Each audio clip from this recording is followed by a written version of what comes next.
You are listening to the Daily Gospel Reflections with Sister Cloth. This podcast is brought to you by the Paulines Multimedia. It is our mission to bring the Word of God to all peoples through sounds and images, voices, and music. Come and join us as we share with you a thought a day.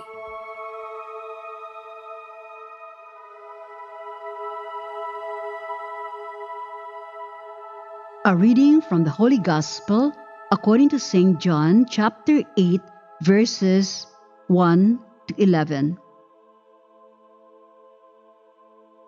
Jesus went to the Mount of Olives. Early in the morning, he came again to the temple. All the people came to him, and he sat down and began to teach them.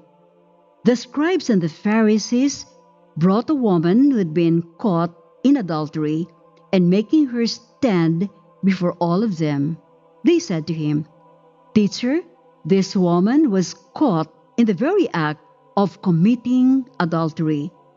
Now, in the law, Moses commanded us to stone such women. Now, what do you say?" They said this to test him, so that they might have some charge to bring against him. Jesus bent down and wrote with his finger on the ground.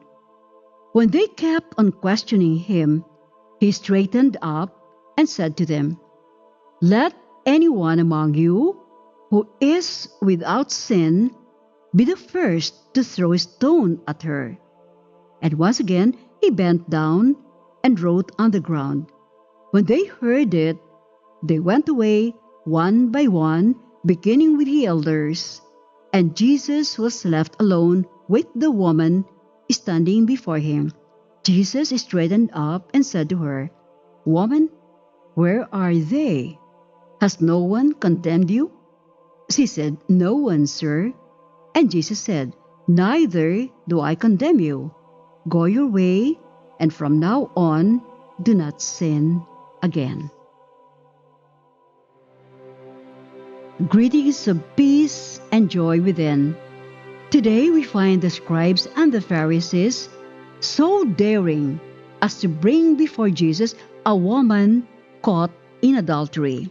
But see how they were humiliated when Jesus told them, "Let anyone among you who is without sin be the first to throw a stone at her." Caught in their trap, they went away individually, beginning with the oldest. It looks like judging others has already become a part of human nature. Many of us are rather inclined to this natural tendency. But why do we easily judge people? It is said that when we think of others, it often makes us feel superior, as we tend to compare ourselves with them. They are down there, we're up here, better than they are, without realizing that this act could be very degrading. Why? Because, quoting Carl Jung, a prominent psychiatrist, says, "Thinking is difficult. That's why most people judge." Another psychologist elaborates this by saying that judging is easy and doesn't require much thinking or reasoning, whereas understanding is harder, as it requires deep thinking, patience, compassion, and an open mind. Isn't this equivalent to saying then that people who quickly judge others' behavior use less of their intelligence? Isn't that quite degrading? Well, that's from the psychological point of view and human motivation for not judging. But as Christians, what does Jesus say about judging others? In Matthew chapter 7 verses 1 to 2, Jesus says, "Do not judge so that you will not be judged. With your judgment you will be judged, and the measure you give will be the measure you get." Jesus says the same thing in St. Luke chapter 6 verse 37. where Jesus also warns us against condemning others.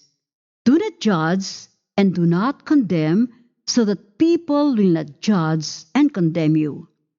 We want to bear in mind that Jesus never condemns, and He will never condemn us even if we are the most despicable of all sinners, like the adulterous woman in today's gospel. So we should resolve to stop judging others. But admit it or not, this may not be very easy for us, considering the difficulty of going against our innate human nature. Now, I'd like to go back to Carl Jung, who also offers a very Christian way of dealing with our conscious minds regarding judging others. He says, knowing our darkness is the best method for dealing with the darkness in other people. Be with us again tomorrow as we share with you a thought a day. Meanwhile, you can follow us and listen to other Apple and Google podcasts on Spotify, produced by Paulines Multimedia. Have a good day.